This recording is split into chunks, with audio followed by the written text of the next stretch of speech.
Happy Saturday. It's slightly unusual time to be doing this, but here we are. And I thought for today, our little opening rant, we could take a look at St. Thomas Aquinas's question on scandal. Because I think this word scandal is commonly misunderstood, especially in colloquial American English. And there's actually a very precise meaning and definition to it. So, as with all of the questions that Aquinas asks, starts off with a good definition. So, he's asking the question whether scandal is fittingly defined as something less rightly or said or done that occasions a spiritual downfall. And as with all of these questions from the Summa, you've got objections to the proposition at the front, and then you've got the uh, magisterial response, and so he'll quote an authority to support his position, uh, and he gets this straight from Saint Jerome. And so we got to remember that this word scandal comes from a Greek word scandalon, which may be rendered offense or downfall or stumbling against something. So the original meaning of it is a stumbling block, putting up a stumbling block there. Uh, and so St. Thomas Aquinas says, in like manner, while going along the spiritual way, a man may be disposed to a spiritual downfall by another's word and deed, insofar as to wit one man by his injunction, inducement, or example moves another to sin. And this is scandal properly so called. And so he's got a very, very tight definition of what this is. This is a word or a deed, something external that somebody does, which is the occasion for a spiritual downfall, ruining of somebody. It induces another person to sin. Uh, so there's a few things that we need to note here that are really important of it. First off, this isn't anything that occasions a spiritual downfall in somebody else. It's something less rightly said or done. The first thing we note about that it is possible for you to do something good and have that be an occasion of scandal, spiritual downfall for somebody else. Uh, I can imagine in some of my uh, being in the chapel early in the seminary, right? It's an early morning. Maybe I didn't sleep well the night before. I'm kind of grumpy and I don't want to be there. And I look over at, Mr. Perfect Seminarian there. His hair's perfectly combed. And he's just kneeling and he just looks utterly serene in his prayer. And I'm just mad at him because I don't have that right now. Well, he isn't doing anything wrong, right? He's just sitting there saying his prayers. So that wouldn't be something less rightly said or done. He's doing the right thing. And the fact that that ends up being a stumbling block for me is my problem and not his. So it needs to be something less rightly said or done. It also should be noted that something less rightly said or done could be a matter of poor judgment or poor execution or something like a venial sort of thing. Uh, so it could be a matter of you didn't think this through properly. You let your mouth get ahead of your brain, which can happen to us at any time, and that is kind of less perfect than you could have been, less excellent than you could have been. And that could be an occasion for a spiritual downfall for somebody else. And it's also worth noting that depending on your position, you can be more prone to scandalize somebody or less. So, as Jesus says in the gospel, to one who more is given, more will be expected. So, certainly, it is actually easier for me to scandalize somebody, to be a stumbling block from somebody on account of the fact that I'm an ordained priest, than it would be for just an average fellow in the pew. It is easier for me to scandalize somebody because what I do is given a greater weight. All righty. So we're looking at whether scandal is a sin. Um, First objection wonders if it's not a sin. Um, and he says that anything that lacks rectitude is a sin. So anything that doesn't live up to the highest standard, it ends up being a sin. So yeah, that's pretty clear there. And then there's this idea of passive scandal.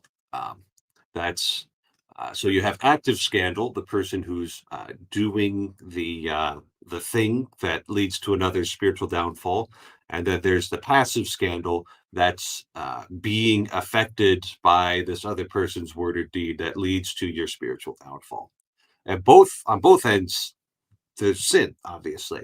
Um, the person who has the active scandal might sin greater, but it might also be the case that the person who is affected by the word or deed, um, they're also sinning. So passive scandal is also sin. It does not entirely absolve you from your responsibility in being a Christian, being following after Christ. If you uh, are scandalized by somebody else, but you, let's say, you know better, you have the possibility of knowing better, then that is a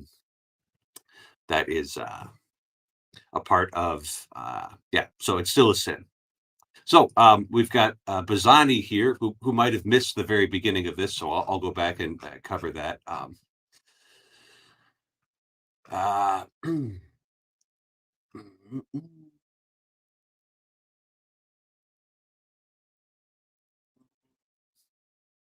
yeah. So basically, Aquinas is limiting this to particularly something less rightly done or said that occasions a spiritual downfall. Um, and he covered this somewhere. Scandal is a sin. Yeah. So basically, when he's treating this in the Summa, he's not using only biblical language, but he's kind of tightening the concept of it there. Um, And so he doesn't say that if you're, let's say, preaching Christ crucified and that leads somebody into sin, um, that is a sin for the person who's doing it. Although it would end up being passive scandal for the person who is, yeah. So he's using a slightly more tightened up language there, and it was in here somewhere, uh, making me think. I didn't sleep well last night, so thinking isn't going to be my strong suit this morning. Yeah, sure. Here we go. Objection one. As stated above in this passage, scandal is used in a broad sense to denote any kind of hindrance. Hence, our Lord and Peter, thou art a scandal to me, because he was endeavoring to weaken our Lord's purpose, undergoing his passion. So we could use this word in a broad sense, and we could use this word in a narrow sense. That would be the way we do it.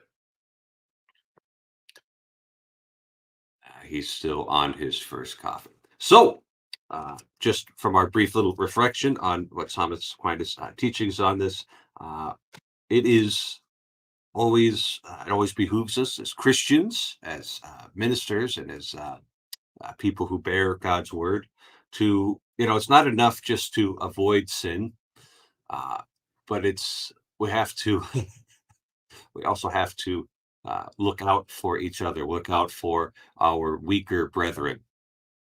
And so yeah, this possibility of scandal is something that weighs especially on the leaders of the church here.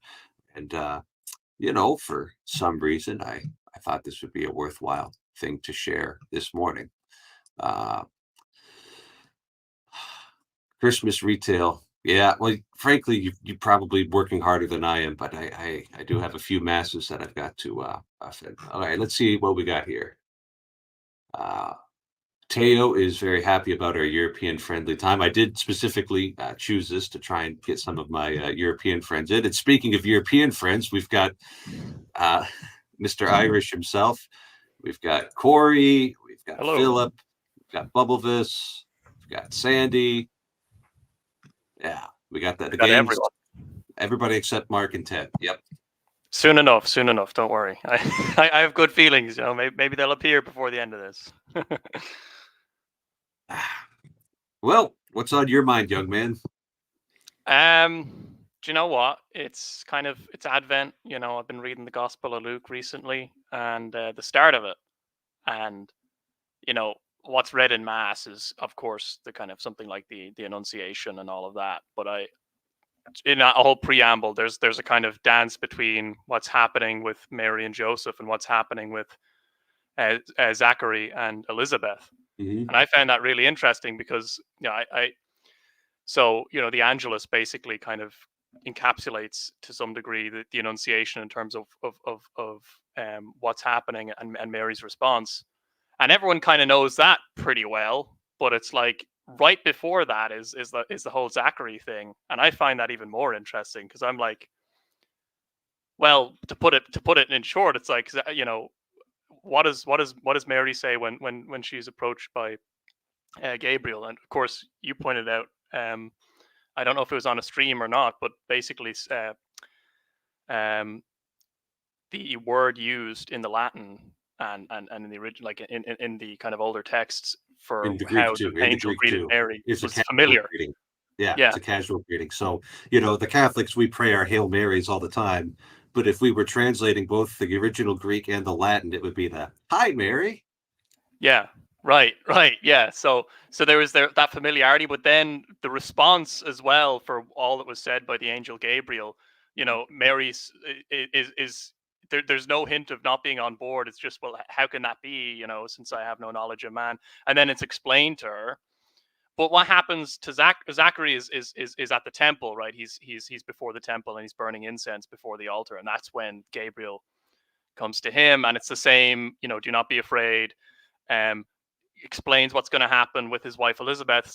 Just lays out that, like, look, your wife Elizabeth is with child, and then and then Gabriel explains to Zachary who this child is, right? John the Baptist, the forerunner, right? So he'll be a prophet and etc.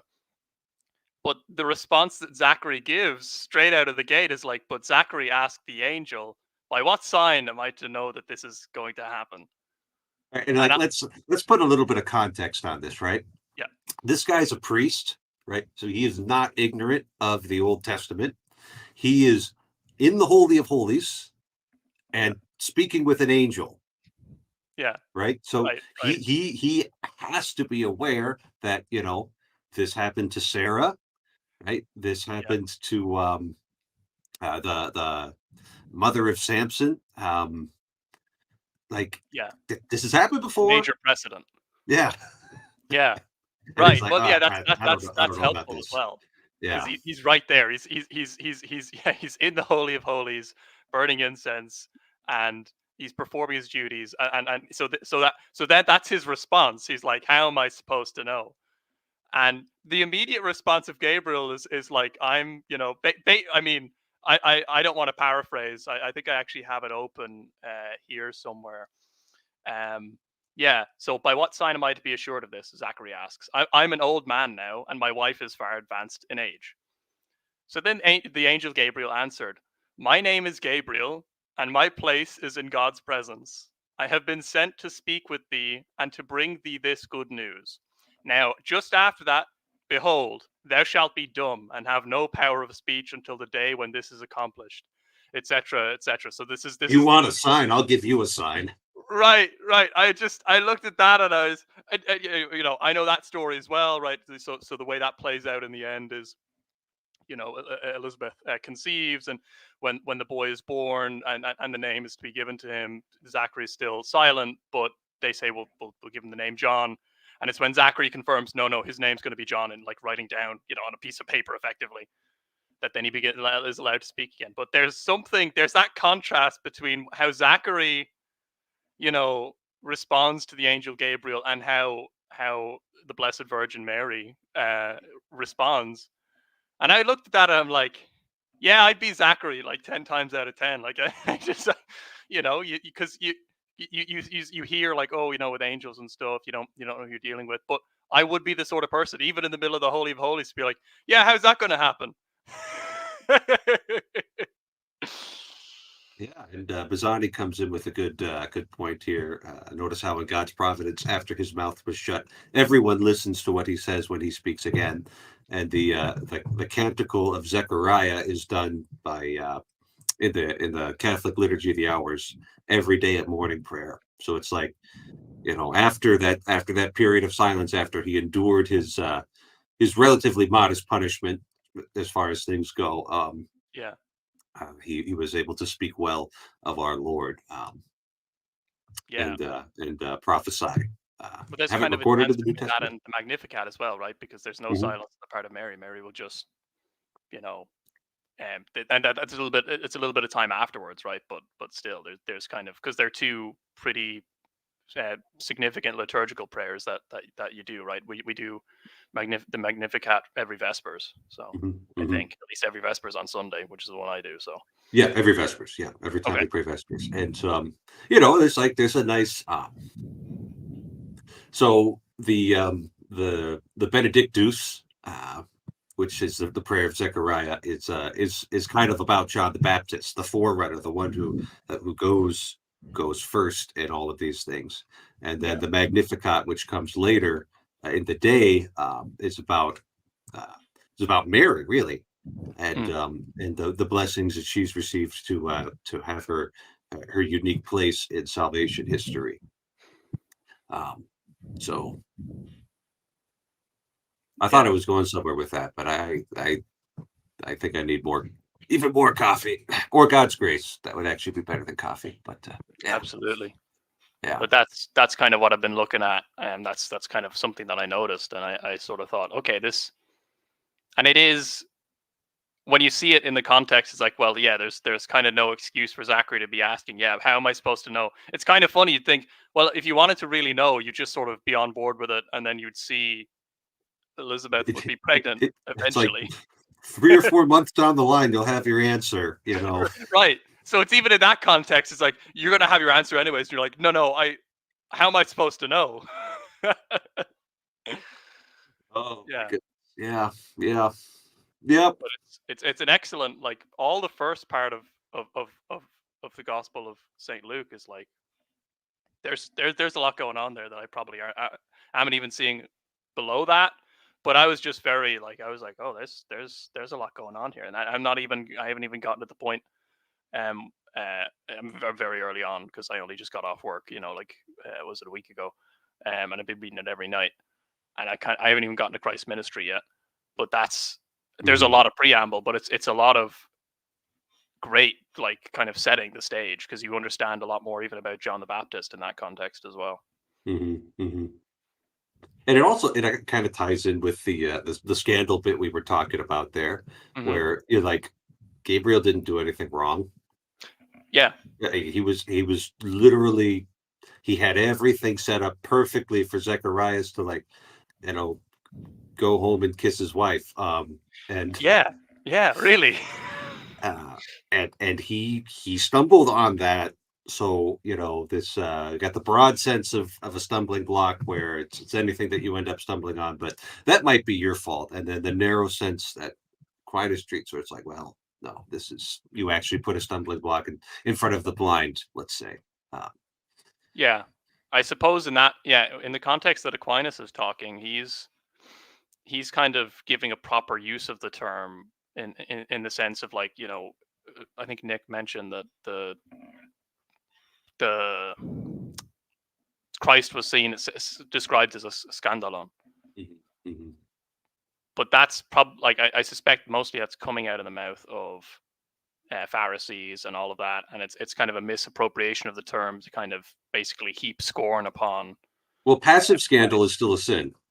Yeah, And so when you allow yourself to stumble over something, doesn't matter if it's on you, right? yeah, There might not be any active scandal in there. There might not be somebody with a word or deed less well done yeah, that induces you to sin. It might actually be goodness in it. So in that sense, the passive scandal is still like, I'm stumbling over this.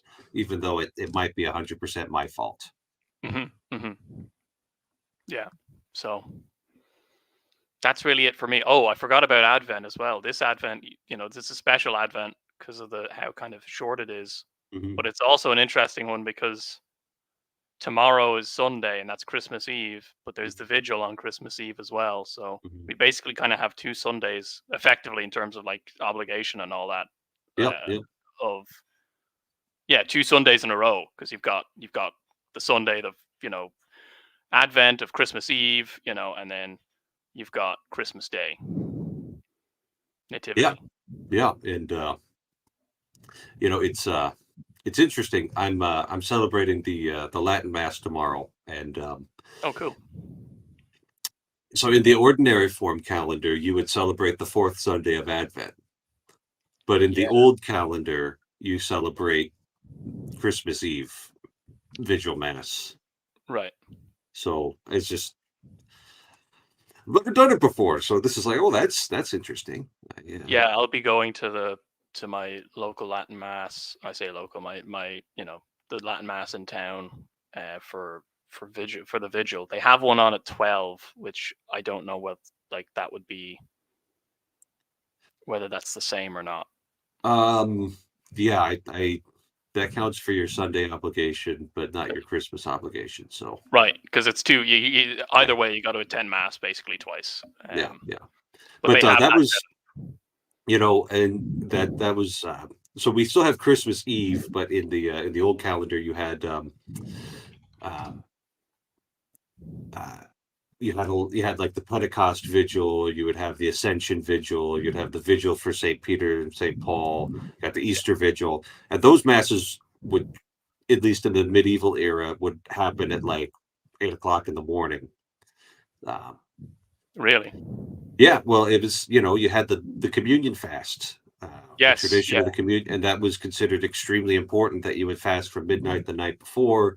It was probably something that started in a monastery and then like made its way out to the people.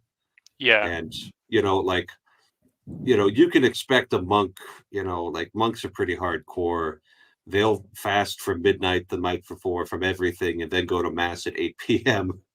Yeah. Yeah. Yeah. I could see that happening. Yeah. Yeah. It does But make for the sense. people, it's like that's a big ask. Yeah. It like if you could do it for a morning mass, then like go ahead. But yeah, I guess in the sense of if you've only got an evening mass, which is sometimes the case. Yeah, that's a little bit harder. I do have a question in the chat that I want to attend to. Is it acceptable to go to Sunday morning mass and then Christmas mass the evening of the same day, twice in one day? Answer is yes. Um, so, because of the modern praxis of the church to anticipate the next day's mass and the way that fulfills the obligation for the next day, the Christmas Eve masses come in this like you know, uh, combo bonus zone where if you went, Sunday morning and then Sunday evening, that covers both of your obligations. If you went Sunday evening and Christmas morning, that would cover both of your obligations. So the church actually wants to make things easier for you. It doesn't want to put up unnecessary burdens.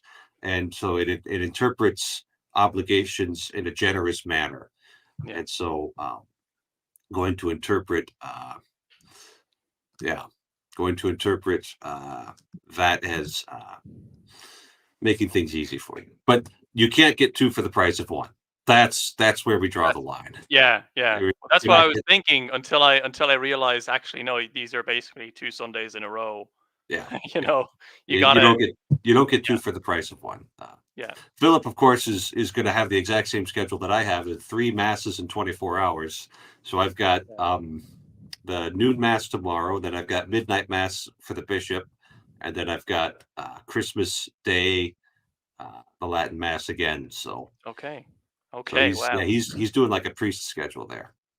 Yeah. That's amazing. I love it. Yeah, yeah, but we don't want. So the Romans don't want to calculate sunset all the time. So the Code of Canon Law defines a day as midnight to midnight, Mm, that makes sense. just because. Yeah. So that's why that's why all of this, all of that complicated Christmas stuff works, is because we calculate days midnight to midnight, Well, and we talking about allow. calculations, don't the Orthodox like they have Christmas later and stuff, right? Or not? Because they're on the old So calendar. some of the Orthodox will be on the old calendar. As usual with the Orthodox, things are just a little bit chaotic, and Yeah, everybody's kind of doing their own thing, but not enough to cause a schism. yeah, yeah. But So I just some of them remember, still use the Julian calendar. yeah, because I remember, I think it was last year or the year before. I remember by the time we hit Epiphany, the Orthodox, I think, were only some Orthodox people who I knew or was watching their YouTube or stuff. They were only hitting Christmas, and I'm like, whoa, that's that's the big difference between the Julian and Gregorian calendar, I guess. The Orthodox just need to get an emperor again. That'll fix it all, I suppose. Yeah, That fix because he could just be like, "Hey guys, we're gonna update to the Gregorian calendar." calendar. Like Yeah, this whole, drifting Christmas further and further away from the solstice business is not not okay. yeah. Yeah, that's interesting. I mean, this is going to be. I'm now about three quarters of the way through a whole year in the extraordinary form, Hmm. and like there's a lot there are I think I can see some differences. I like the Ember days Hmm. actually. Yeah, uh, I did this. they're I did the short form hardcore. this morning for Ember Saturday. I wasn't Oh going to yeah. do the full vigil Oh in my okay. private chapel. Yeah. Oh yeah, does that have the longer? That's a because I That's know got like yeah, 5 or 6 readings, and I'm that's like, right. Because the past ah, couple of days it's been like, oh, maybe one or two readings or something like that. I do remember. I think once you get to Saturday or one of the Ember days, it yeah, it expands. But yeah, to have those kind of mini like penitential times like throughout the year is kind of like it's not even the case of it's not even that okay, it's not even that I kind of like let's say observe it in the way like it might be observed in the past, which is like fasting and abstinence throughout the whole thing. But it's mhm, like I try to observe it in the sense of okay, we gotta there's got to be some time set aside. You got to kind of heighten up your act and like maybe like for Wednesday and Friday I abstained from meat, but then like for Saturday I was like okay, well look I'll because I was doing weights training as well. I was using my barbell. And so it's like, okay, I kind of had to ad hoc it and be like, I'm not cut out for this. I was lifting too much spiritually that I could handle. So I had to kind of set it down. But to have those days kind of set out is handy. yes, yes, and another yes, yes from Bazzani. The dating of Christmas has nothing to do with pagan Roman festivals. It's true. There's some indication that Sol Invictus was actually instituted to combat Christmas. I'd heard some scholar propose that somewhere rather than the other way around. Um, but like, it's also Christ was um, probably born around the winter solstice. Like, I don't Yeah. think it's that. Like, is that really that big of a stretch? I Lots don't of think people so. get born around the winter solstice. It's actually pretty common. There's nothing special about the winter solstice that makes it so that people don't get born then. Yeah. I Like think maybe it's this actually has to do with history, and the Lord could choose when to send the angel Gabriel down to Mary and get the 9-month clock ticking. yeah. Yeah, I think it's, September 11th, 3 BC. Would that be Mary's birthday? So Catholics celebrate the birth of Mary on the 8th of September, Yeah. but we celebrate the Annunciation on the 25th of March. Mhm. Revelation 12. Never heard of that. I've read Revelation 12. I haven't gotten anybody's birthday out of that. So you leave the you leave that in the chat, and we'll That'd Adam and be I cool. will evaluate it, see if there's anything to it. Uh, Philip's giving you some lifting advice: oatmeal with hemp seeds. Okay, oatmeal with hemp seeds, you say. Well, that'll help. Yeah, Yeah. don't put Yeah, any I think sugar in so. it. It'll also be nice and penitential. Well, actually, let's I'm reporting back on penitential bulking, right? Because this is also because I said, during Advent, now it's a little bit slack initially, but now like I have the protein powder, and it's the unflavored protein powder, and it's disgusting. So, like, so, right? I just fill up the whole thing and I just drink it up, and I'm like, yeah, this is I know now, like this is gonna be part of my Lent. I don't care how, like, this is gonna be part of my Lent. This is gonna be part of the penitential season. And the oatmeal and hemp seeds, I'll have a look at that. Thanks. Yeah, yeah. Oh, it's hemp seeds. I guess those are probably legal now, huh?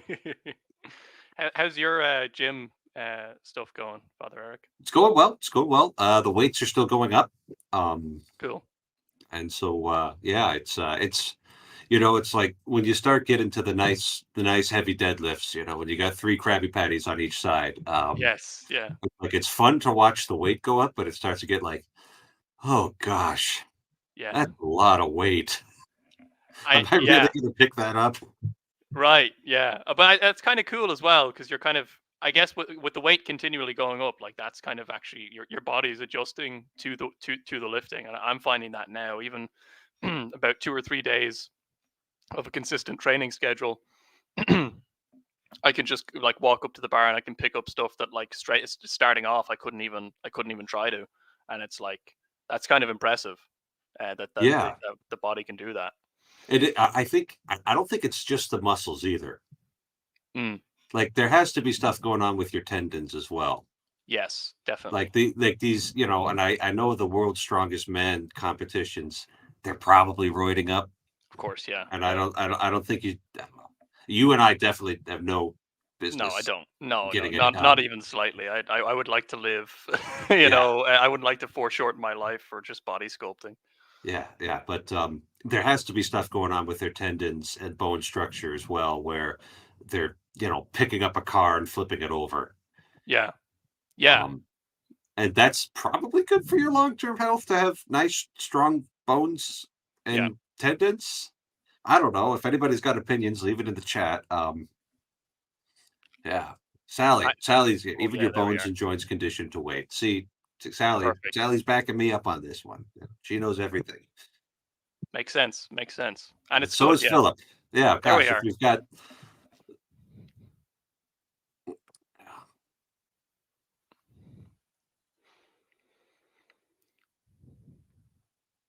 okay, I think we'll bother with this theory later. I don't This is very deep and esoteric.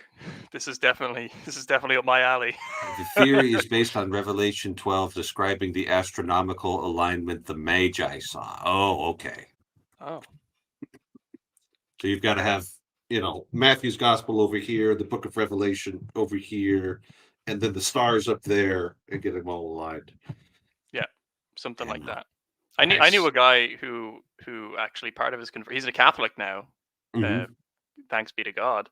Um, he part of his conversion, he knew a Persian, and this person was actually, all right. This is a little bit. He's a magus, right? He's actually part of that tradition, that Zoroastrian tradition, Hmm. and this magus, who was not Christian in any sense of the word, just told him about, like, because they have their own tradition and they hand it down, how they're, like, all of the astrological signs or whatever of the time of Christ's birth, they were all pointing to, like, yeah, a savior is going to be born now. It was kind of like he was proving from his own tradition, and he said it to him. So he said it to this guy I know, and that was kind of interesting, that you even kind of put that across. But yeah, it's also strange that that tradition has kind of lasted for so long. But I suppose in some instance, it's a very ancient Persian thing.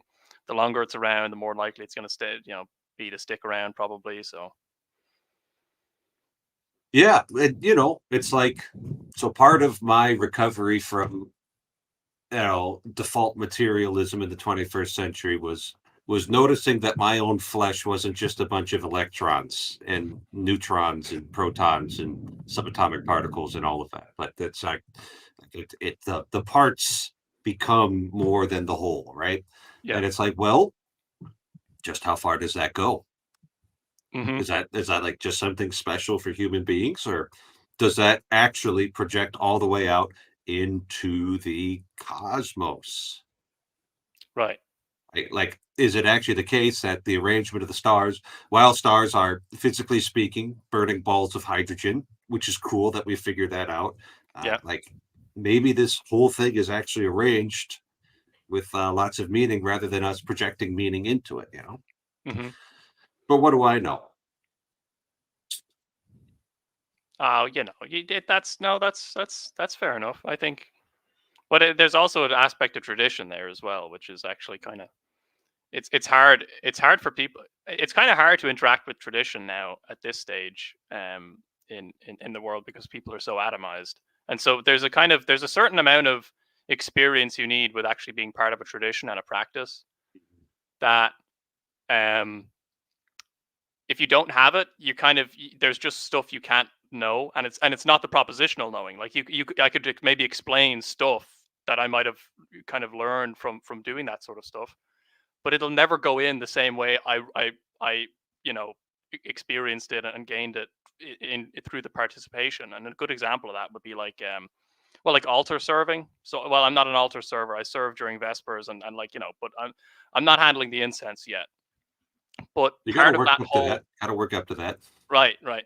But part of that whole kind of dance that you've got going on there is like, when you're doing it, you're thinking, okay, well, I'm doing it, and there doesn't really seem to be much order to it. But then you repeat it over a long period of time, and you see there's just repetitive patterns, and then you realize, oh, this is just kind of an optimal, not even an optimal setup. This is just kind of the best way things can go. Like, not just in, when we have five people, but when you have three and two, and so it's not just going like through time, it's scaling in terms of people.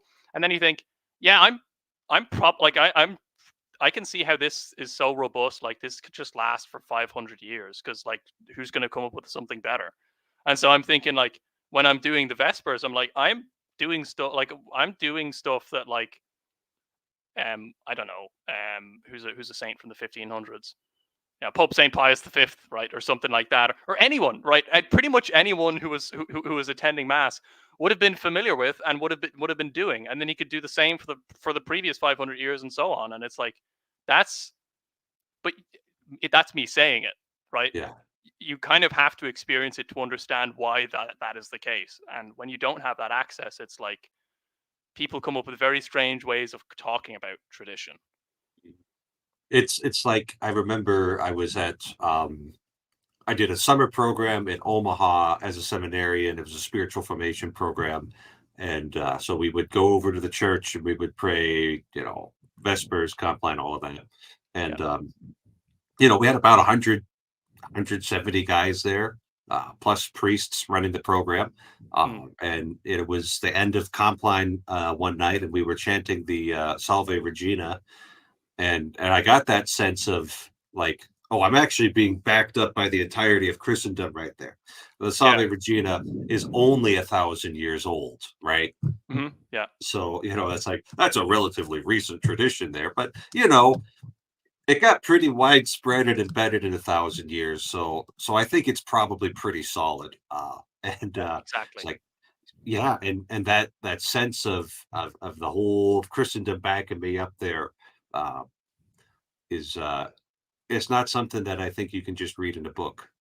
No, no, I think that's the thing, is that people can kind of look at people. What people will do is they'll look at, like, not just like old traditions, but like these books, right? And they say, well, I've got enough access to this to continue what was written down in this book, and it's or carved here. And I'm like, yeah, well, you have something, but you don't have the same thing that, let's say, those people have. So, like, a good example might be like, oh, I don't know, Norse paganism or something like that. You actually have guys who are some, like, trying to, like, let's say, revive it, but it's not the same thing, and even if you've got all the writing in the world, there's stuff that we just don't write down. That's just part of the practice. That when the practice is gone, you don't get back. I mean, you can make it even a simpler argument and not even appeal to a kind of religious tradition, and just come down to something which is actually, you see in physics and chemistry. which is that, and this is something they're only noticing now because they're, it's science, and science is late to the party and everything.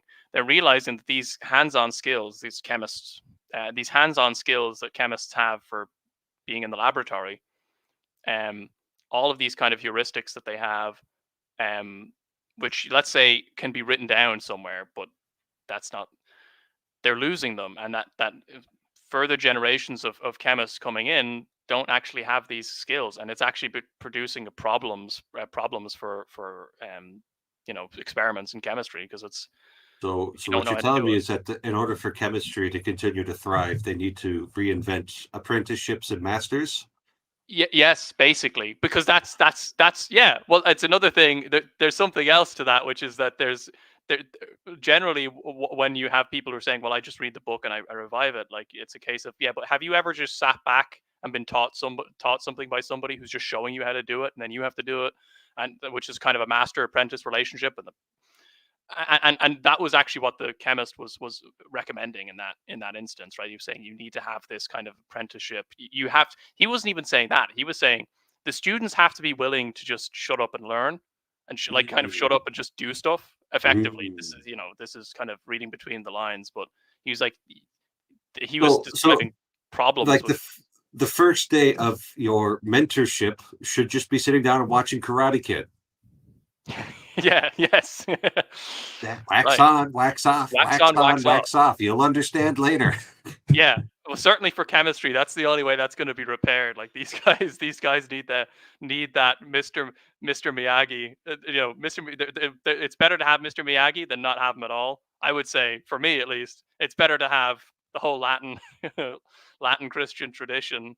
But that's fine. The chemists can come around to that later on. Yeah, well, I look, chemistry is useful enough that they'll probably figure out how to reinvent this. Yeah, yeah, but There's enough it's there's hard. enough desire It's for that, I'm sure. Yeah, but it's hard when you lose it, because it's like these skills don't come back easily. And a good example of a kind of an analogous example for the kind of Norse paganism and stuff would be like a kind of collapse of writing, and the kind of, you have the old chemistry text, but you don't know what they're talking about, right? We forgot what, I don't know, something like saltpeter is, or Yeah. what it would be just called in the chemistry text, right? The chemistry text, saltpeter, I think, is uh, potassium hydroxide or something like that. Um, you have to know what that's referring to. So, It's like a canticle for Leibowitz. Have you ever read that one? oh, you mentioned that a couple of times before. I've never read it. I should get it, Um, because that's about the okay. monks and the post kind of nuclear disaster, right? Yeah, monks in a post-nuclear disaster. And this order is specifically founded to preserve knowledge. Oh, And so okay. they have all the texts. Yeah. They copy all of the texts. Right. Right? So they're copying electrical schematics. They don't Cool. understand what they mean Yeah. Yeah. until they have like the right genius come in and interpret it for them. Yeah. Exactly. Yeah. Yeah. So anyway, a canticle for Leibowitz. You can read the book probably and understand and appreciate it. But if you know a little Latin, it really, and the Psalms, it really opens up for you, especially part one, uh, because Okay. you've got the young monk, the young novice doing his Lenten fast out in the desert, and he's got the Psalms going through his head. Uh, yeah. So Cool. yeah, put it on your reading list. I will. I will. I'm building up a reading list. I'm building up old movies. So there. I don't know if you've seen this, but I'm trying to gather a list of older movies and classic movies. Even they don't have to be old. They just have to be kind of popular. Even when I was around, and I just didn't see them. Uh, and yeah, if anyone's got any ideas, post them in the chat. I'll try and collect them up. But to give you an example of how kind of culturally um poor I am, I don't think I watched The Princess Bride until like 2 years ago. I don't think I've ever seen some of the other ones. I think I've never seen the Good, the Bad, and the Ugly. What else was there? Never seen. They're Ferris coming Bueller's in Day Off. hot. Get your pad and paper. They're coming in off. Oh, They're are coming they? in hot. Okay.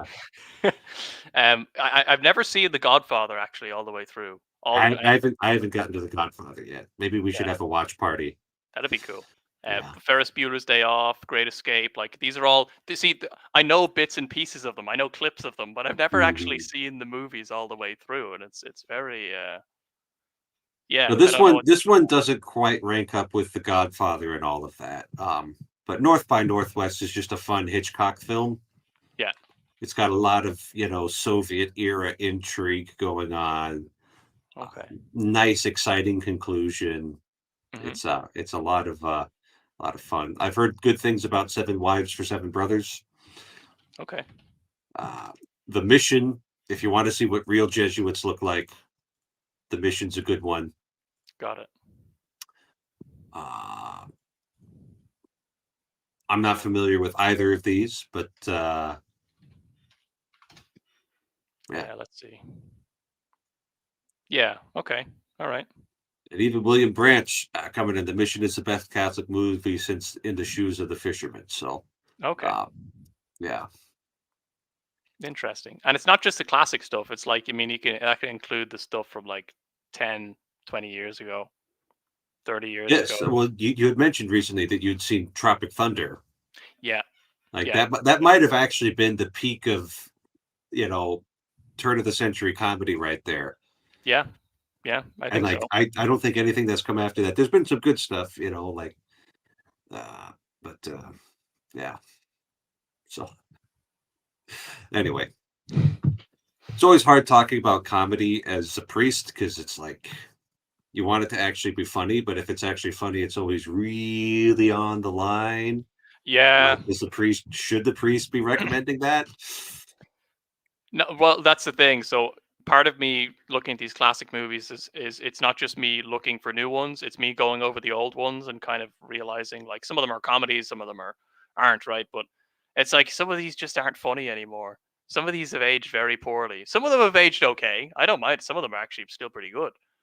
But yeah, it's kind of I realized that most of the funny part, I guess, was just like not even funny obscenity. It was just I was just looking at it like this isn't funny anymore. This is not, and it's not even like it's kind of oh I'm a prude. It's like no, I just like I can still I still laugh a lot, and it's generally like with friends and stuff. But yeah, this it's just not very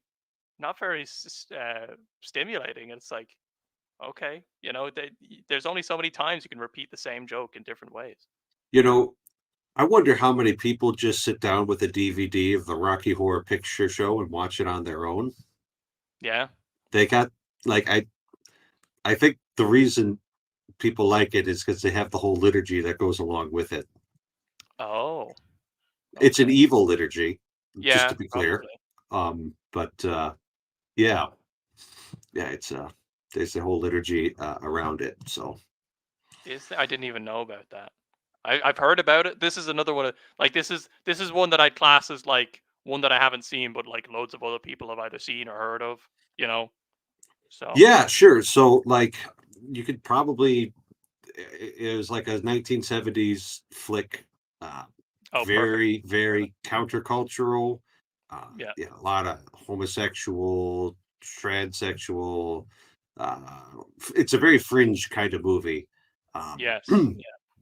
And this whole culture built up around it of when they're watching the film, there's like all of these audience participation bits in it where you like have Oh. props and like you Oh. call things out into the film, and it's something that you do over and over again, right? Oh uh no. Okay, I'm not until watching you that. until I'm you've not watching that learned at all.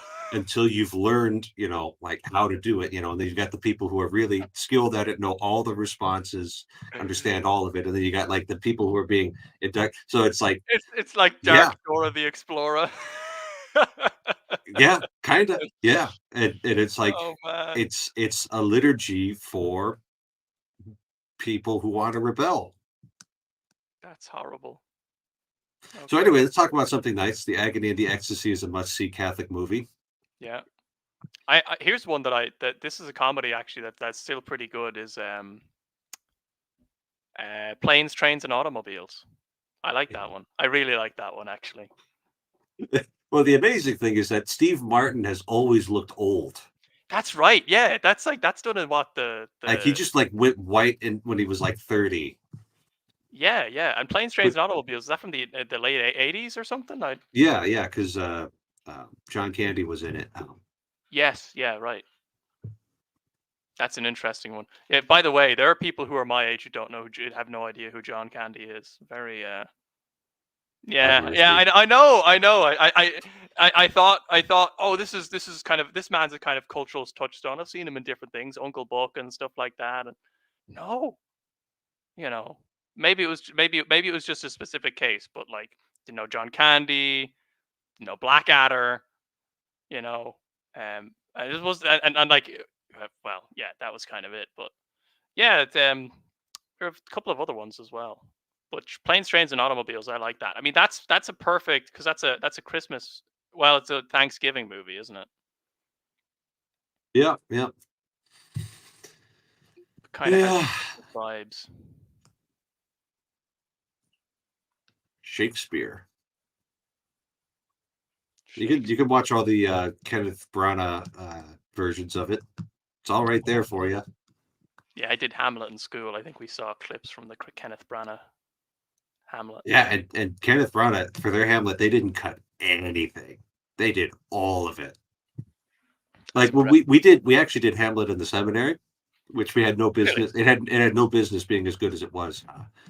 Um, and um, and we cut the script about in half, just because Yeah. like American audiences, Yeah. there's going to be a lot of like families coming to see, Yeah. The and Hamlet like is what not. can we handle with our cast? So like the entirety of the B plots and the C plots got cut. It was like Yeah. only the main show. There wasn't anything about the political intrigue with the King of Norway. It's like we Yeah. had to cut all of that just to make things happen. Yeah. Uh, Okay. but I did play Polonius. Ah, I was Polonius. killed in Gertrude's closet. Hamlet killed me. Brevity is the soul of wit. In tediousness its limbs and outward flourishes, therefore I would be brief.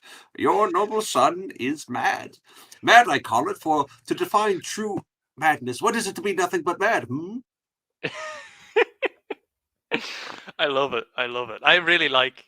I think I reread Hamlet when I was over in California, and I was very impressed with it again. Like I mean, I didn't appreciate it when I read it, and I read it when I was about 16 or 17 for school.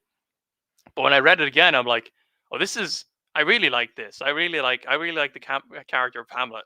I'm sort of reaching back from all the essays that I did on Hamlet when I was in school. I'm like, this guy doesn't know anything about this stuff. Let me write it. I'll write it for you now.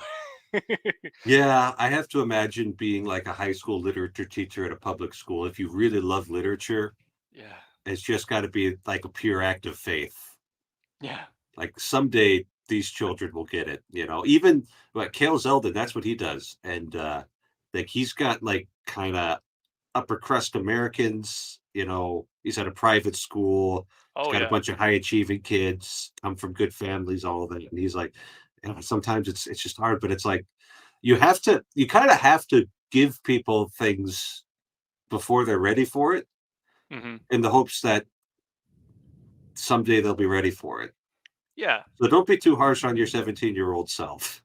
No. Yeah. Yeah. Well, I think actually, to be honest, and this is another aspect to it, right? Had I actually I mean, had I basically read kind of what I'd read thus far now of the Bible, which is actually not very much, right? I basically have like I've read the Book of Genesis, I've read the Gospels, bits and pieces of St. Paul's letters, Proverbs, Psalms, not all of Psalms, all of Proverbs, all of the most of the wisdom literature that wasn't kind of Psalm like or like I think Job is part of wisdom literature.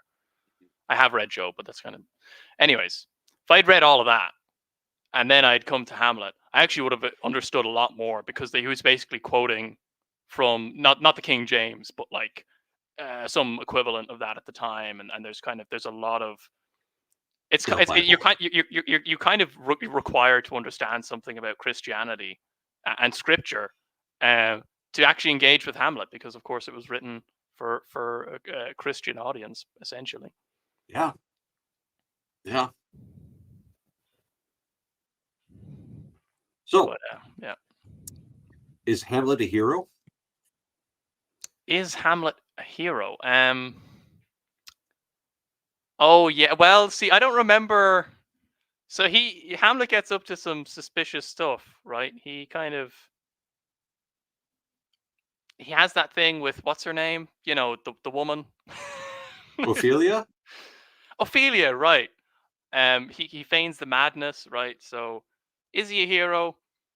I think in the end, the vengeance kind of got the better of him. And I think in that sense, and I think this is what I understood later when I read it in California. It's like, and it is part of the church teachings. Like vengeance is the Lord's, and in some sense, he was so hell bent on it that it killed him, and it also killed by by by proxy Ophelia, because she was and it's contrasted, because early on they've I think they have quite a bit of affection towards one another. So ostensibly you have this potential husband and wife who are then torn apart, because not even because of the circumstances, but because of the potential future husband's pursuit of vengeance for his father.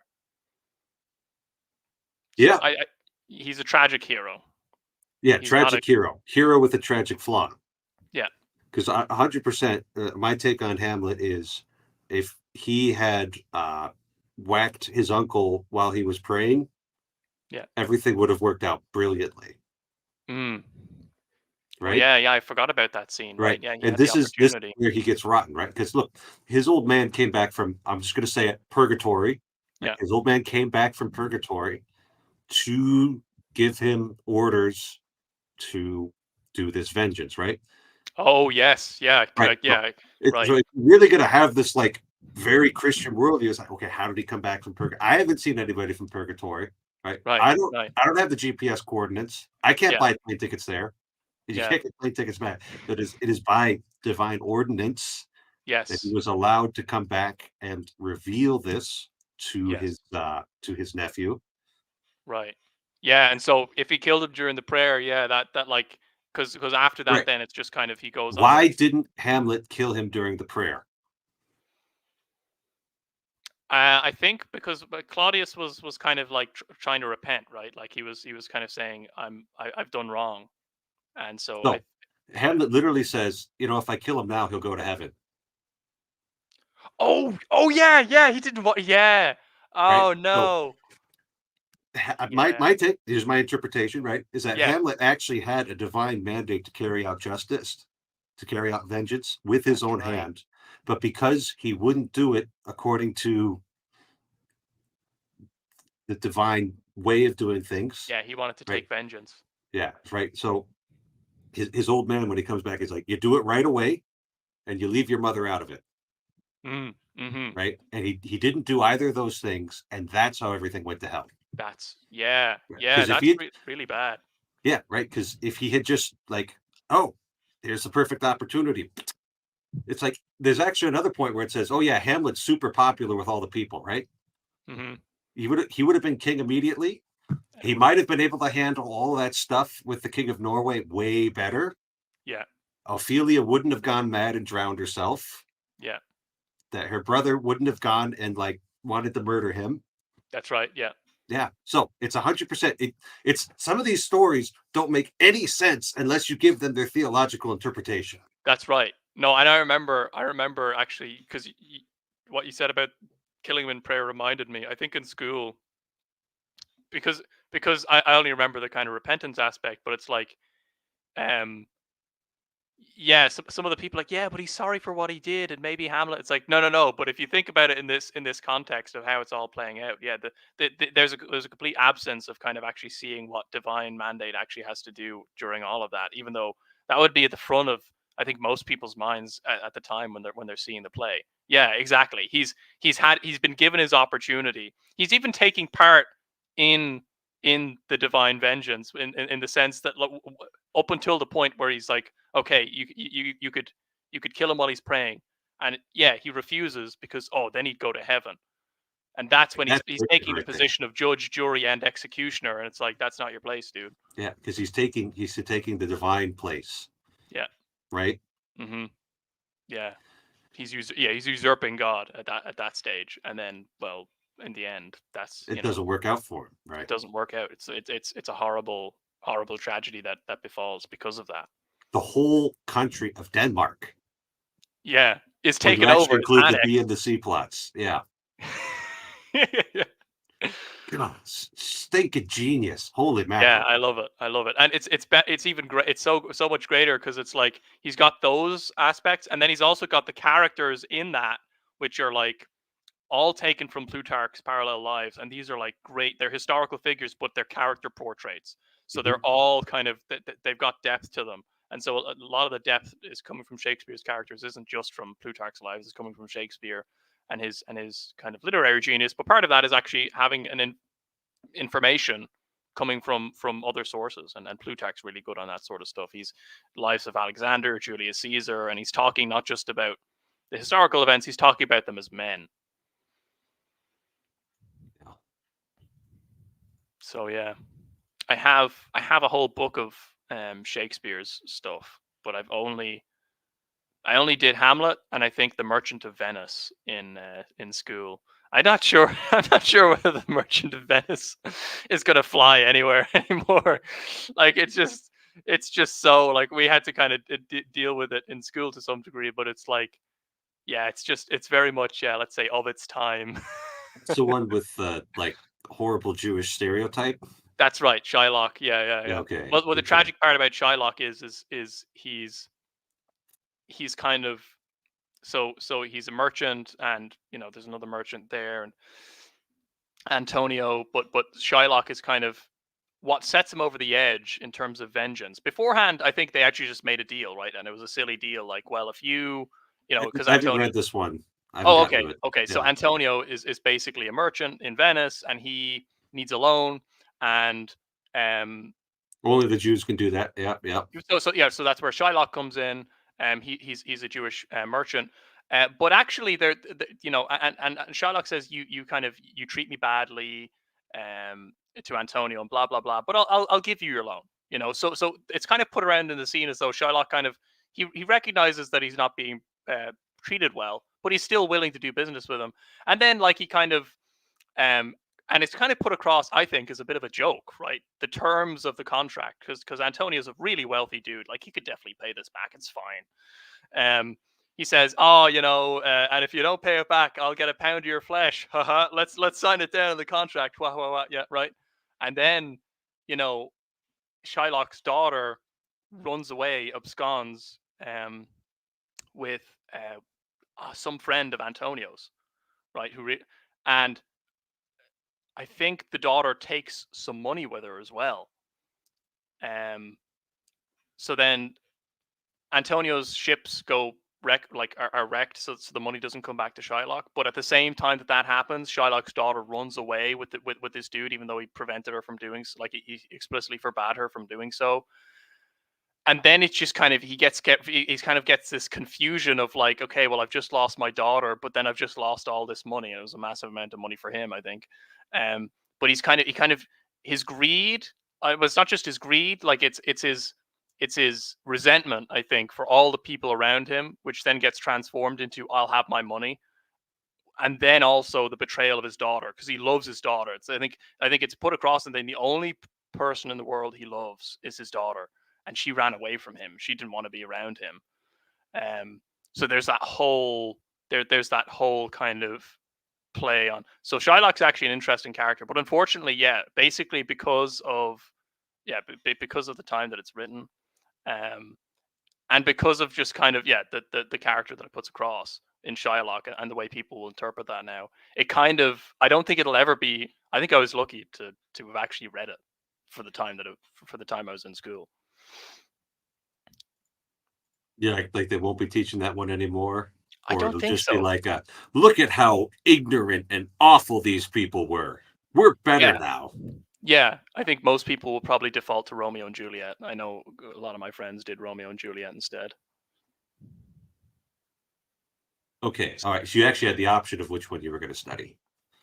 Yeah. So some classes did Merchant of Venice. Some class, I think they just split it between the two and just kind of cycled it. So, but yeah, my class did Merchant of Venice, and I actually liked it. There are some really good lines in it, and some really kind of interesting characters and stuff like that. But Hamlet, I like Hamlet. The other one that they did in school was Macbeth. I never did Macbeth Macbeth. is. Oh, I liked Macbeth. Yeah. Yeah, Okay. it's like, oh, yep. All of this starts with a bunch of witches around a cauldron. You know, Ah. Okay. Yeah. it's Yeah. oh man, that's like a proto. I'm going to get myself in trouble here, but I won't get in trouble with Adam because we're in agreement on this. The whole the feminism is evil bit. Oh, right. Uh, Yeah. Yeah. Yeah. yeah, yeah. No, that's true. It's like it started off with a bunch of witches around a cauldron, and Yeah. then literally Lady Macbeth being like, you know, unsex myself so that I can be manly and kill somebody. Oh. Oh. Wow. I see. And That's it's a like thing I've then never you done. go to that Carrie Gress stuff, the link between occultism and early feminism. It's like, Yeah. Yeah. oh, Yeah. Hmm. Hmm. Shakespeare predicted that. Who would Yeah. have thought? That's amazing. That is amazing. Now I know. Now I want to watch or not watch Macbeth. I want to read Macbeth. That's very interesting. Yeah. Yeah. I do have something I want to look at in the chat here. I'm going to my first Christmas masses here because my sister-in-law is converting. Anything a heretical Protestant should know that I'm not a cause of scandal. Just look around at the people around you. Stand where they stand. Sit where they sit. Uh, if you're not Catholic, you can get away with not kneeling in front of the Eucharist, but you'll be standing out a little bit. And we don't practice an open table. So, uh, Yeah. yeah. So gotta be that. And yeah, I guess with all the standing and kneeling and stuff, don't sweat it. It's fine. It's you just you just copy people around you. It's not a big deal, and so. Philip, I'm against all forms of witchcraft. Simple as. I love it. I love it. Well, brewers' wives can help out in the brewing, I suppose. As long as they're not doing Hamlet stuff with the, or not Hamlet stuff, Macbeth stuff with the As long brewing. as you're not trying to influence geopolitics with your beer Yeah, yeah. by invoking supernatural forces, yeah, okay, go brew the beer. That's fine. I didn't think you would. I didn't think you would, but you asked the question, and I wanted to give you a good question. As a non-Catholic, you can go up for a blessing, but not to receive the Eucharist. Cross your arms so the priest knows. That's an American thing. I don't know if it happens in Ireland too. I know it happens in America. The catechumen that goes to my Latin Mass church, he approaches for the blessing. So He that's does that too. Okay, yeah, yeah. yeah. So, um, yeah, that's as simple as it gets. I have an idea of another book that doesn't make any sense unless you interpret it theologically. Oh, Moby Dick. really? Oh yeah. There's this bit right in the beginning where Ishmael encounters the prophet. Oh, of course. They're all Old Testament names as well, aren't they?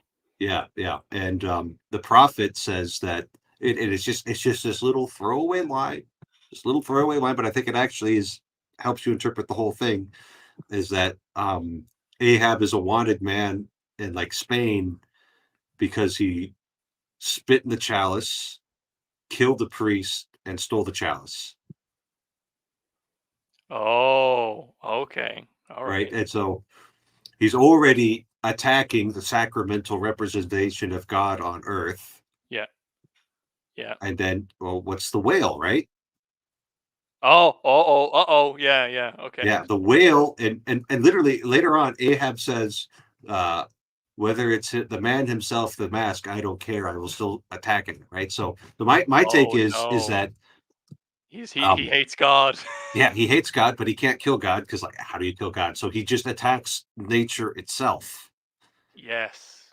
And Oh like no. Moby Dick is the embodiment of God's governance over the forces of nature. Yep. And what we Yep. have to remember is that whaling vessels were basically like spaceships in the mind of a mid 19th century American or European, right? Like that was the most advanced technology that we had. Hmm. Kind of went into that, like the telegraph, Yeah.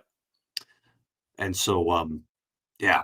So Moby Dick is trying to kill God, but he's going after it. And you can even see that when he meets that other captain that had that encounter with Moby Dick, right?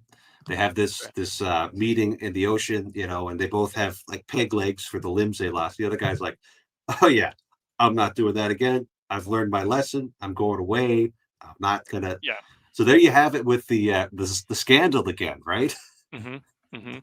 Moby Dick hates God, or no, Captain Ahab hates God, and but it's like, yeah, sometimes you just nature takes a chunk out of you, and you just got to live with it. Yeah, yeah, and so that guy, yeah, that other captain who's living with it is kind of providing an example of how best to deal with that situation. But Ahab, because of the hatred in his heart, yeah, he takes that as an occasion to kind of lean into, yeah, the road to hell, basically. Oh. Wow. Yeah. Yeah, I think Neither that's of those are original interpretations to me. I had other people teach me them, but yeah. that and Hamlet. I mean, Mhm. yeah. Okay. But Cool. the gift you receive, give as a gift, huh?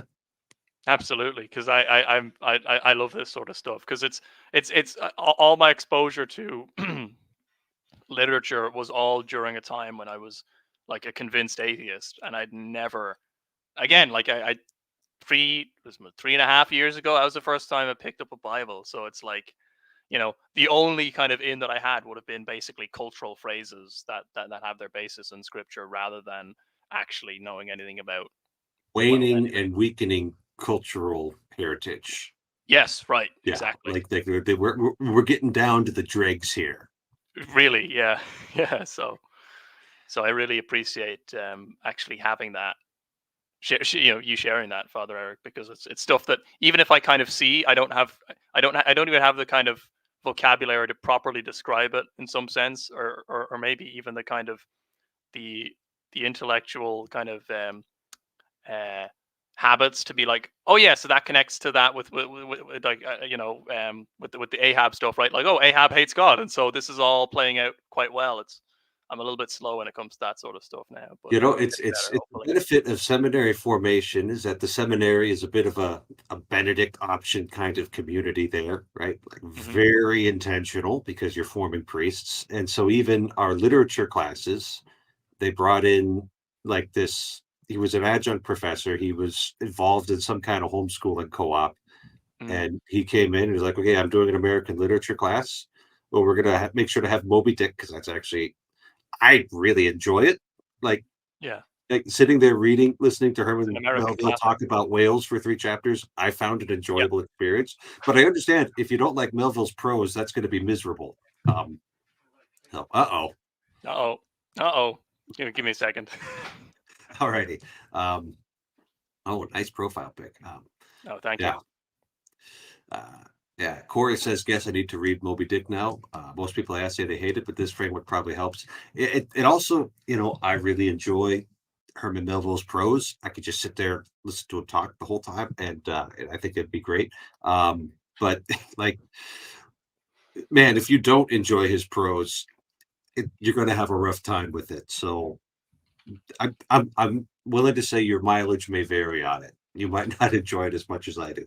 Um, yeah, but anyway, so it's like it was this professor at the seminary who taught me how to look at Moby Dick that way. Hmm.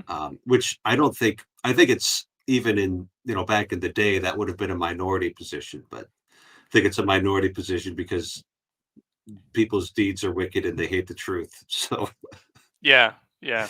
and then it was Father Andrew who was the director. He was in the seminary with us when he was the director of Hamlet, and like he was the one who put Hamlet as he didn't even go as far as I did, right? But like he's like, yeah, Hamlet's a tragic hero rather than, so like let's emphasize the heroic bit Rather than, rather than like the always this tortured psychological soul yeah, yeah, who seeks vengeance above divine above all mandate. else. Yeah. But it was like somebody else had to help me with the theological framing there. So that goes back to what we were talking about with tradition. Yeah. And like sometimes you have to learn these things from somebody else Yeah, it's before not you something can, you can do on your own or like read in a book. you can't just sit down and expect to read a piece of great literature and really be able to fully benefit from it without not just the interpretive framework, but the interpretive community. Yeah, the people aspect to it is very important in the sense that that's the necessary component for tradition. You need something to be passed on to you. It can't. I mean, you can pass on a book, but the book is no substitute for a person. And I guess Which kind that's of a brings me back great. to the talk I gave in Arkansas All right. Yeah. about how what the Psalms specifically, Yeah. but the whole everything that the Lord does for us provides is relevance realization. Hmm. Because like I'm sure that when you studied Hamlet, you read the king's the ghost's admonition to um, take your vengeance quickly and leave your mother out of it. Yeah. um, I'm sure you read that, Yeah. like your eyes went over the word, your brain processed it, but if you don't understand what that means, Yeah. it doesn't do anything for you. No. And No. It's so just it's yeah, just kind of what's it? Extraneous vengeance. It's just, oh, vengeance coming in a form of a ghost. Maybe this is a hallucination Hamlet is having. That yeah, would be the best, highest grade interpretation I'd have at that stage. we're losing Sandy. Goodbye, Sandy. Oh, see you, Sandy. Yeah. Yeah. So anyway, that's what's I think passed on by tradition above all else is this is what's important. This is what you need to focus on. And it's really hard to actually teach that to people. So you just kind of have to really hammer it in over and over again. Yeah, I think the repeated participation helps with that. But it's hard because if you have, you know, even when it comes to stuff like dancing and stuff like that, people actually have a lot of these blocks to participation. It was the same with Vespers to some degree. There were some young men, and thankfully, thank God, so the guys who did end up kind of starting with Vespers and you know, when they were asked, "Can you sing?" you know, or when one of them said, "Oh, Adam, but I can't sing," I just said to him, "Listen, dude, that doesn't matter. Actually, I mean, for you're a human, you can sing, right? That ability is actually within you somewhere. Just take part. Just show up and do it, and try and and try and sing as best you can. Try and match the notes that people are. Do what everyone else is doing around you, basically. And if you can't if you can't do that, or if you refuse to do that, it's one thing if you kind of have reservations, but then kind of gradually open up to it. It's another thing if you close yourself off to it, because then you have no tradition. And I mean that, I don't care where you're pulling it from. You have no tradition because you're actually not willing to submit in some sense to a higher authority, but also like your brothers and sisters. It's taught relevance realization. Its culture is coherence from attention. So if you're Right. unwilling to submit to, hey, here's what everybody else is doing, come take a part of it, you'll actually disintegrate. Yes. Like you will fall to pieces because you don't have the spiritual power within yourself to keep yourself together. It's like that's something you receive from somebody else, from lots of somebody else's, and from Yeah. one big somebody else who's above all and through all and in all.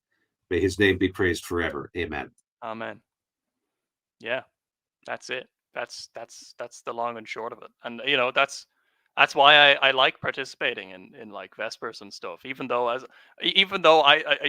was still, there are things that I say which is like, are you fully submitted? Well, maybe not so much in the sense that, okay, I'd like my Latin right to be a little bit more lower register with the voices and stuff like that, but I don't care. Like this is I it's actually it's beyond me at this stage. It's like, if that would be cool, then maybe that happens, but probably not. And you know what? I'll just work with it.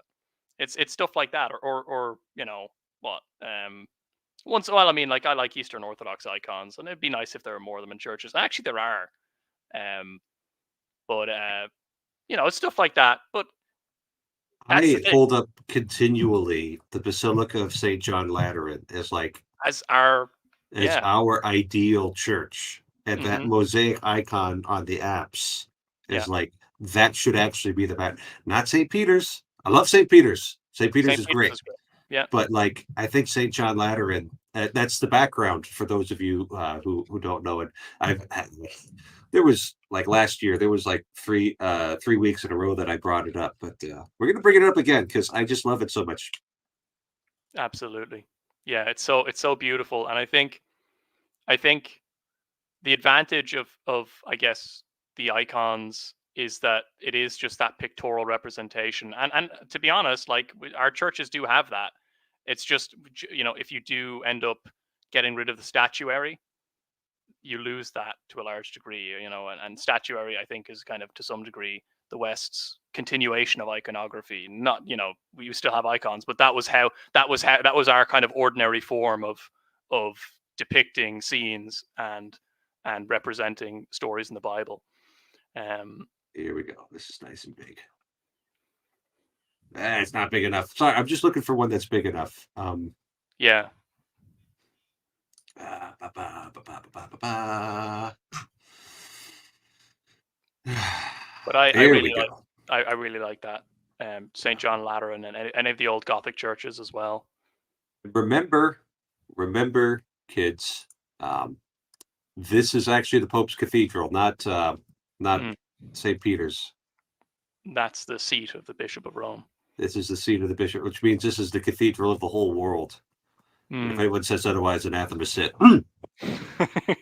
Yeah, it's just perfect. You've got Christ up there in the heavens, Yeah. and then the Holy Spirit coming down through the cross, which turns into the streams of the water of life.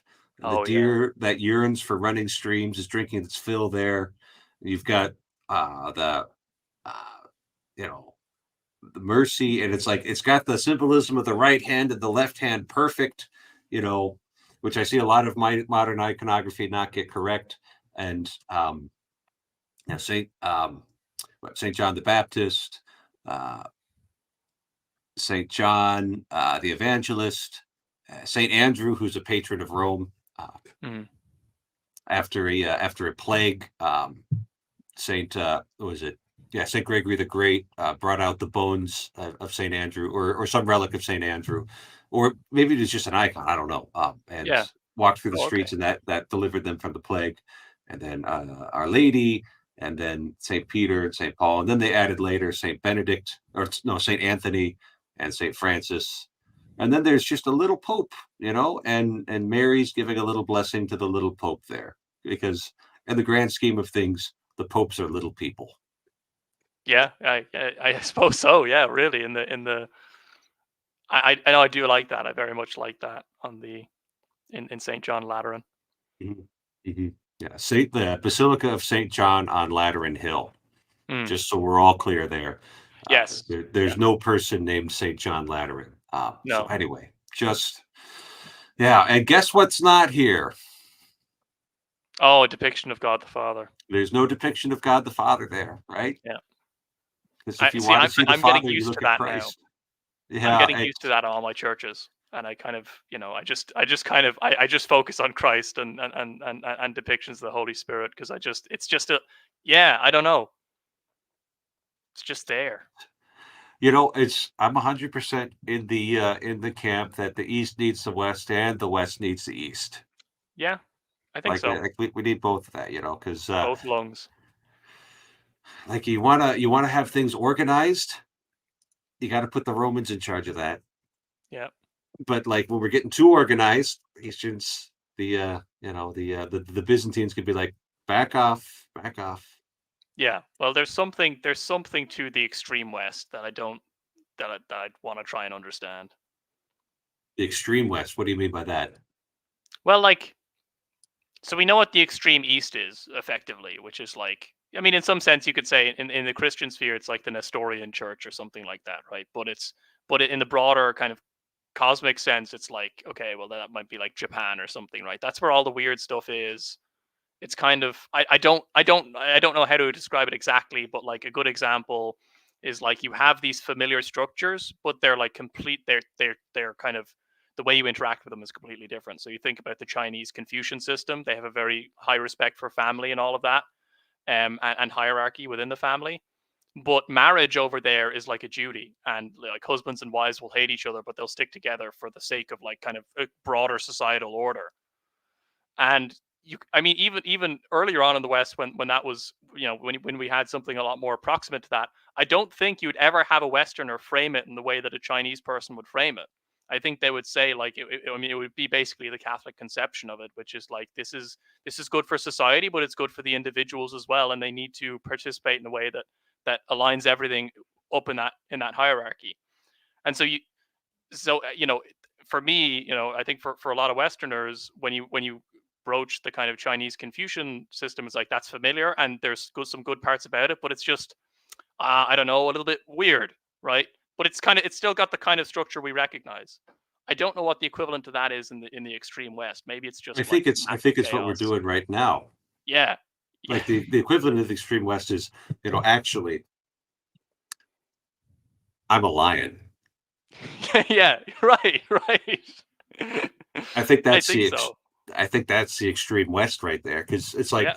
so what do we mean by the West? It's like, you know, what's the West good at? And I think we're really good at canon law. Mhm. We're Mhm. good at, like, we're good at systematizing. Like, we've Yeah. got this systematizing impulse. We always want to put things in their place. I actually think that's a good thing.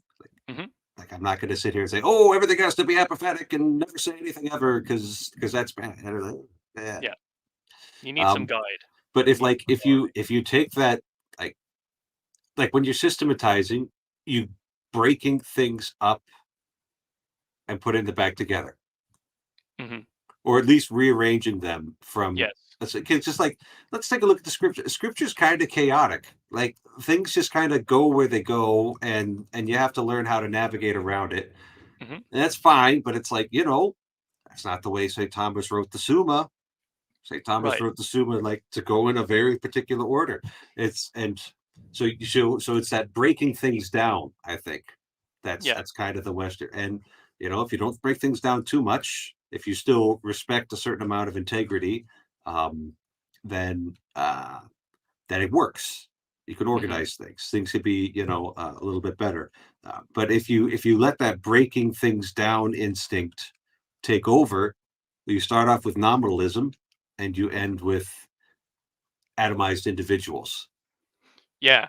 Yeah, because you're breaking it down so you can rearrange them, or even maybe not even rearrange them, but kind of to try and understand the structure better. You just break it down all the way down to its component parts, but then you miss the greater whole.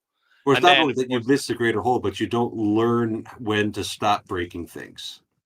mm, mhm, yeah, right, and that makes sense. Because I mean, that's again, that's been something I've been thinking about and how that plays out. Because I was in California for a whole month, right? I was in the extreme. I was in the kind of opposite of Japan, right? It's the Japan's the extreme edge of the world in all of Western Western, civilization. The right? sun may rise in the east, but at least it's settled in a In the final final location. location. Yeah. Yeah, exactly, exactly. So I was just very curious about all of that, and that's helpful. I think there's also I think an aspect in which there's a testing of the there's a kind of a part of maybe part of what you just described there, Father Eric, is a kind of testing of boundaries in the sense of not to kind of destroy them, but to like see where they are, and then kind of live within that, right? But that impulse to kind of test the boundaries, the kind of thing that you know gets Columbus on a ship to go, to sail to the Indies and be like, let's see how far we could go. Let's just get on a ship and go. Um, Also, And the is the same Chinese, pattern with go back. they Yeah, actually, it was all dependent on the whim of the emperor, or was it the Japanese? The whim of the emperor. Japanese, But they, yeah, is a but good they did example. have, like, explorer ships, but Yeah, they didn't make it all the way to North America, as far as we could tell. but a good example of the Chinese is that they had the capability of doing that, right? Actually, I think they did end up trying to send out exploratory fleets, but because of the kind of imperial structure, um, I guess they just never wanted to really go that far. They had everything where they had where they needed it. Whereas in the Western context, it's like, okay, well, Constantinople's just fallen. Like, or our trade, we need to try and open up new trade routes.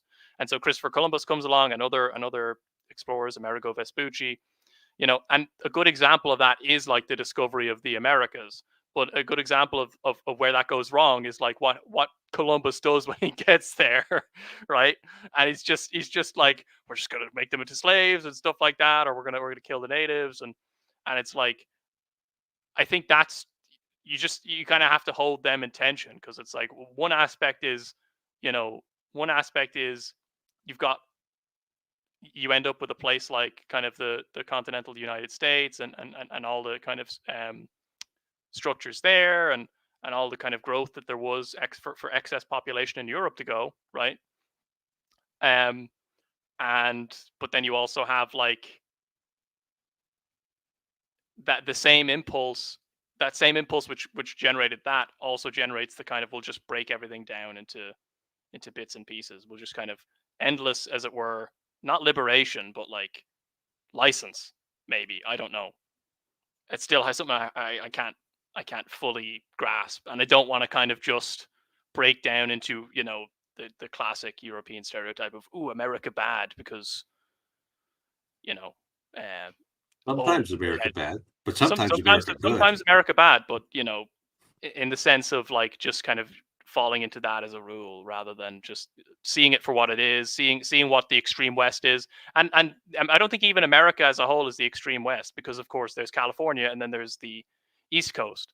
And it seems to me, anyways, the East Coast is a lot more kind of old world. I mean, it's got older buildings, right?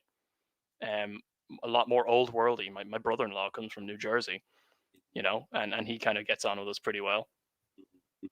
So A lot of Irish settled in New Jersey, so yeah, yeah. yeah, yeah, yeah. Whereas the contrast in the East is like things are just kind of really eternal, Yes, right. right? Like they just don't change very much. And then, when they did change very suddenly, it was an absolute nightmare. Yeah, Think yeah, about like Mao's Great Leap Forward. yeah. Warring Like, States period in China. boy, was that what were the estimates on the death toll of people who starved to death in that? Like, just outrageous. Tens of millions of people Tens of starving to millions. death when they decide that they're gonna. So it's like, hey, maybe that conservative impulse in China was a good thing, Yeah, and like going against that and adopting Marxism, which worked badly enough in the West anywhere it's been tried, is yeah, is yeah. And then the Japanese modernize and go commit war crimes over in China. yeah.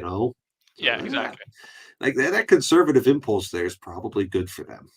No, exactly. Well, this is why, like, I'm so interested in in considering these things as they are, because it's like there's something to be gained in understanding, and it's not just a kind of exercise in like looking over here and saying, well, these guys are bad and these guys are bad. It's like, well, but there's a reason why these guys are the way they are. That conservative impulse, let's say Confucian impulse in the far furthest east, right? China, Korea, Japan, makes sense and it's not something that's just kind of, you know, thought up and is arbitrary. And I think the same would be the example in the West. And there are actually good reasons why that's the case, and it's good to actually take part in that pattern in a proper way. I think that's, it's interesting to consider like how Catholicism spread in Japan, and that there is actually still, even after the two bombs, uh, a Catholic community in Japan, and like that's interesting. A Mhm, less extreme degree in terms of the Far East, right? The kind of, let's say, East would be the St. Thomas Christians, right? Who are mhm, who are in India. So, mhm. you know, Yeah, yeah. Just trying to keep it all together too. keep it all Um, together. Yeah. I just was thinking of something. What was it?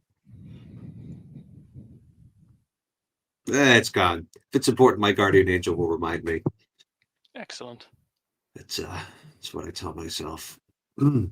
And I think that's, I guess, in terms of why I'm why that would be brought up in this case is because the time we are in the year, I guess we're getting to one of those extreme times in the year where we just passed the solstice. Now we're coming near to nativity, and it's a reorientation to the center of the world, which is I'd say, yeah, I think Jerusalem, you know, um, in that sense, right, or Bethlehem, or how, but kind of that, and then where are we in respect to that, and then where are these other people, and how do we orient ourselves around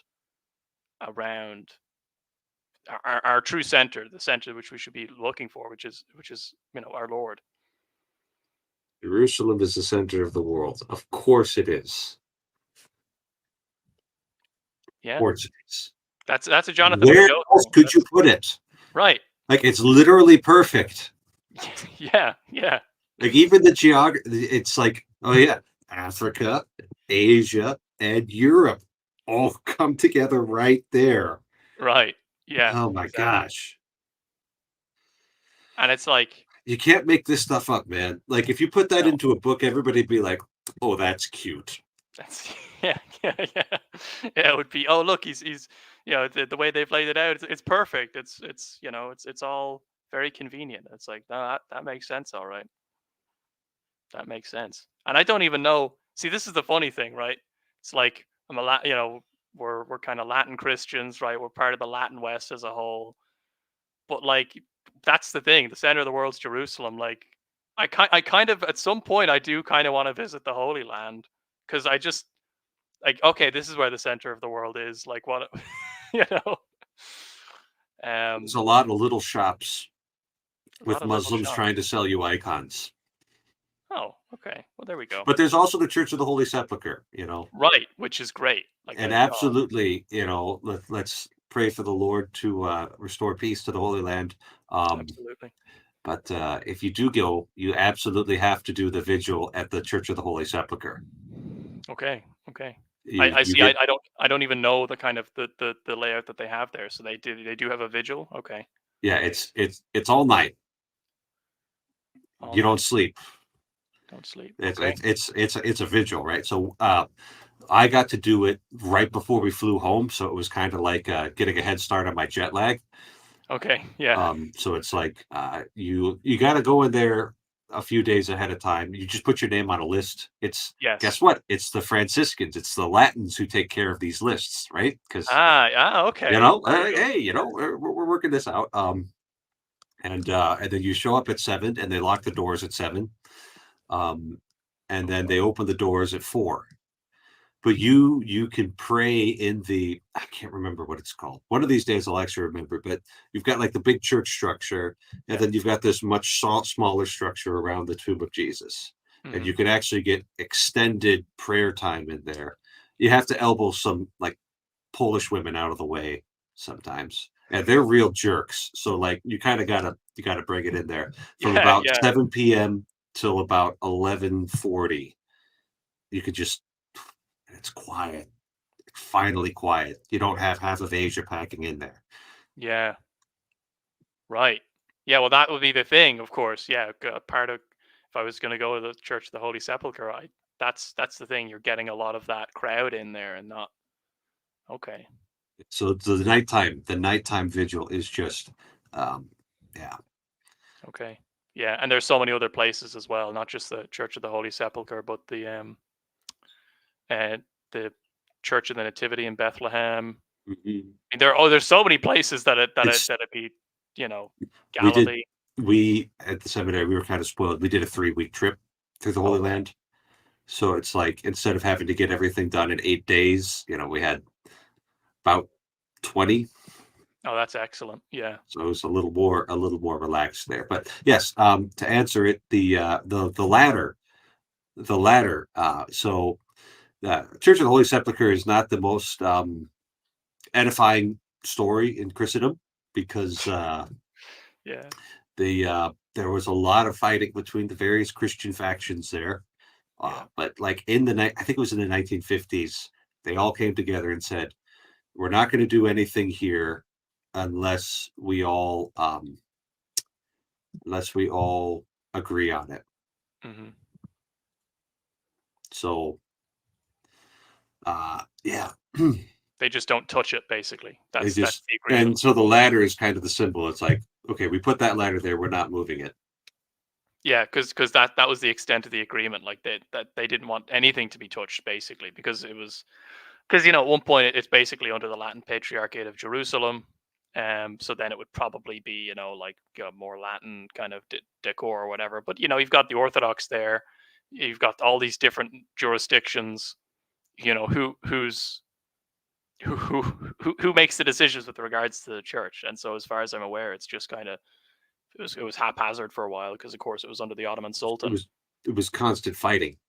Yeah, Right, the people who held the keys to the church. Yeah, that was it. Yeah, so it would have been a yeah, it complete. was Muslims. They gave it to the Muslims because Yeah, they were they were a trustworthy independent party.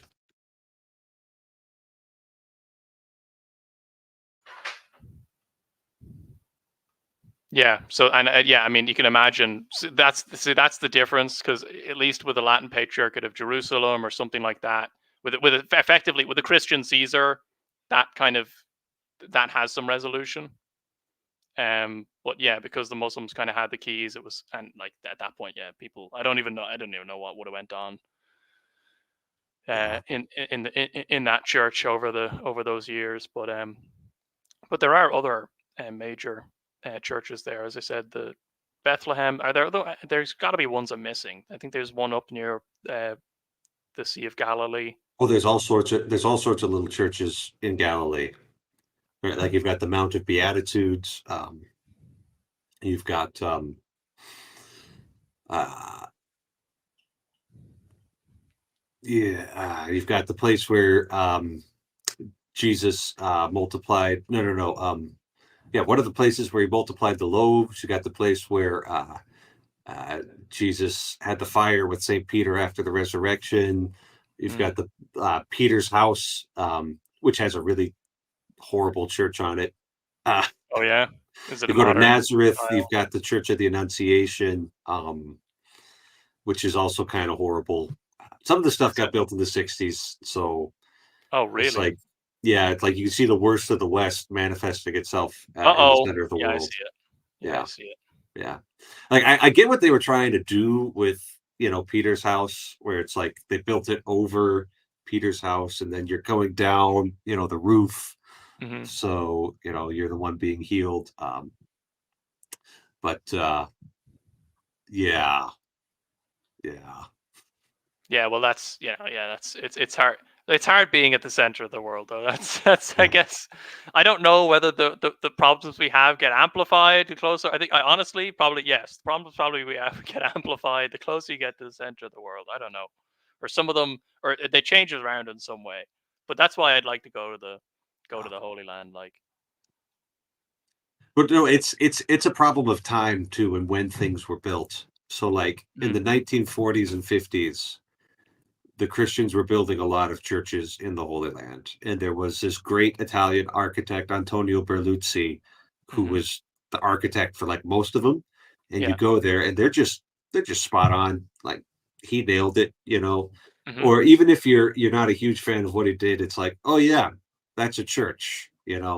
yeah, And then the stuff that got built up in the 1960s was like, oh, Berluzzi didn't do this one, did he?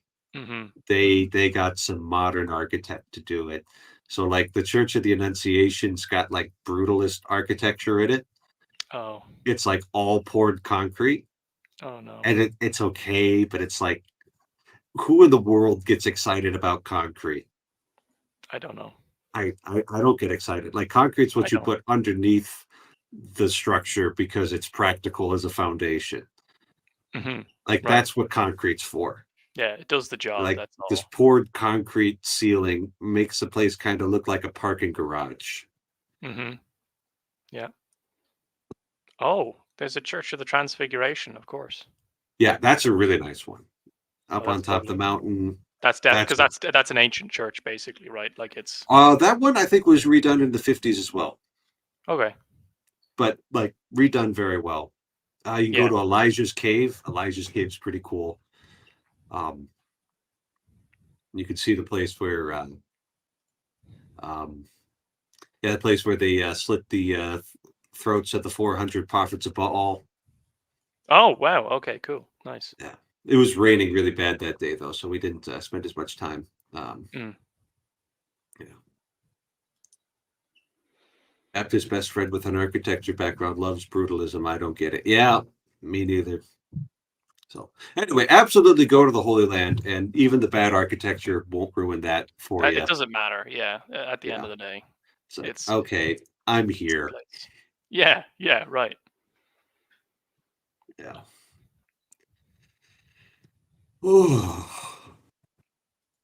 So, got any other plans for Christmas? Christmas time? I've Christmas tide?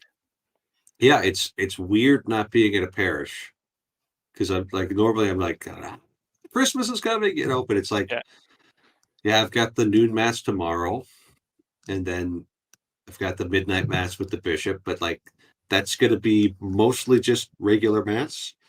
Okay.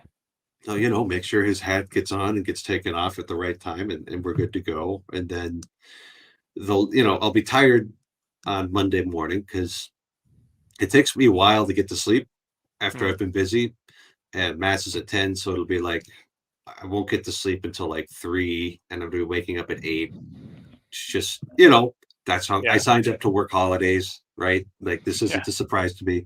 But then it's like Bishop's going to go to Omaha, see his family on Christmas Day, and Oh, that's uh, nice. the diocesan offices are closed. So it's like nothing. Nothing. Wow.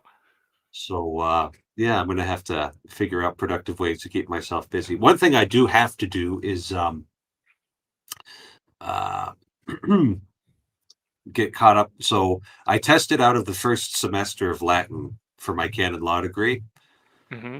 So I'm starting with the second semester, and I have to make sure that I'm in the place where I can hop into the middle of the class with the rest of my classmates. Oh, So I have the textbook and the syllabus. yeah. I just have to. But you're hopping into the middle of a class? Is that how it works with your, like, when you go down there for the summer? No, no, no, no, no. This is online classes.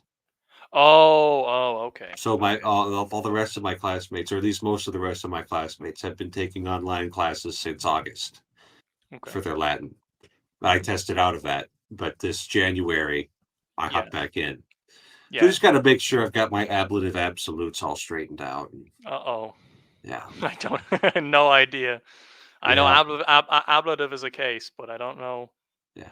Ablative's kind of your catch-all case. It does. Uh, how do I feel about nativity plays before mass? Just fine, Yeah. just fine. Having the children act out the story of Christ means they're actually likely to remember it. Mhm.